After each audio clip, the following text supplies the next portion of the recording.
Oke, saya akan melanjutkan tugas presentasi yang kedua saya, yaitu tentang teori proses dalam motivasi. Yang akan saya bahas di sini ada beberapa poin-poin. Yang pertama adalah ekspektasi teori, goal setting teori, reinforcement teori, dan equity teori. Oke, langsung saja. Apa itu yang dimaksud dengan proses? Saya jelaskan. Teori proses fokus pada bagaimana proses motivasi itu terjadi. Artinya, motivasi dianggap sebagai hasil dari pemikiran, persepsi, dan evaluasi seseorang terhadap situasi tertentu.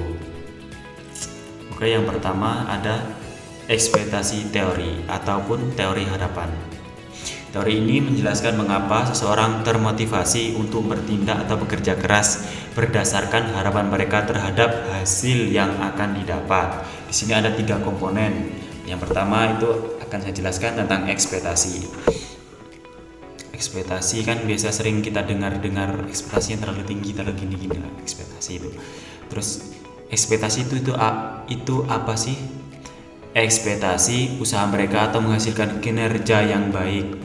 Contohnya, mereka berekspektasi ketika di kantor diberikan tugas ataupun di kuliah.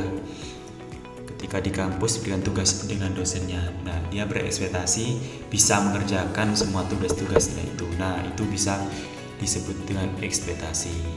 Terus selanjutnya adalah instrumentalitas. Apa sih instrumentalitas itu?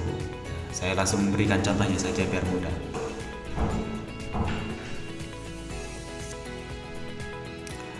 Kamu tahu kerjaanmu akan dihargai dan dibayar lembur.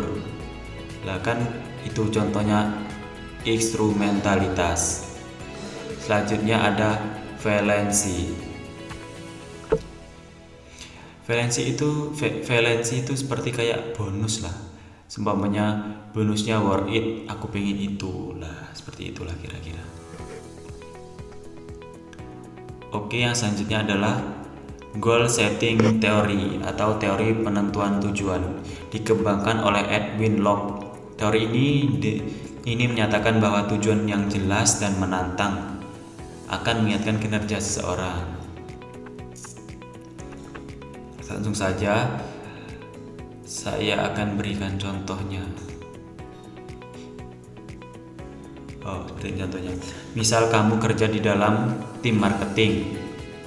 Bosmu bilang kepada sampean, target bulan ini harus menyelesaikan atau semuanya dalam dunia maya itu target follower IG kamu itu harus segini dengan strategi segini seminggu segini. Lah, jelas kan itu kan contohnya kalau membuat konten kan itu harus lebih menantang, lebih bagus gitu loh. Jadi singkatnya itu orang cenderung mengulangi perilaku yang diberi hadiah atau dari perilaku yang diberi hukuman. Berarti kan kalau dari bos itu kan intinya kita itu diberi kayak tantangan. Kalau setiap follower segini nanti badanmu seperti ini lah. Seperti itu. Terus selanjutnya adalah reinforcement teori atau teori penguatan.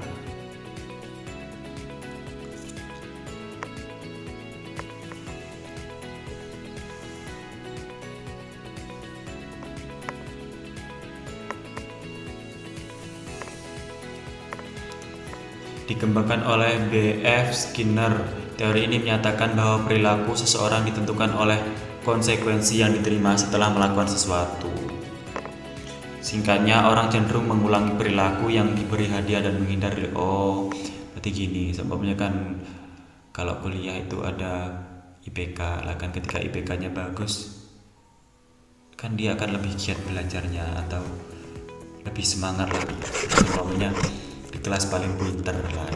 Kan itu jelas dipuji-puji dosen, terus biasanya dapat apresiasi entah dari orang tuanya, dari siapa kan mesti dapat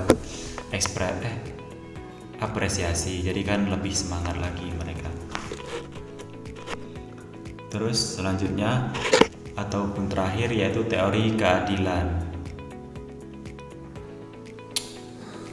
Dikembangkan oleh John Stanley Adams. Teori ini mengatakan bahwa orang akan termotivasi jika mereka merasa diperlakukan adil dibandingkan dengan seseorang lain.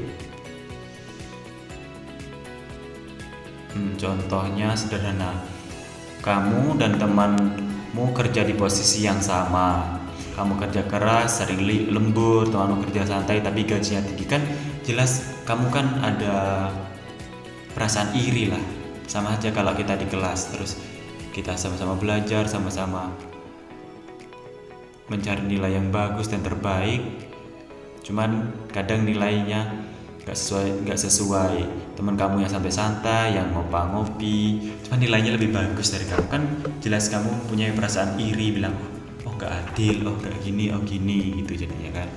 Nah seperti itulah kira-kira teori keadilan.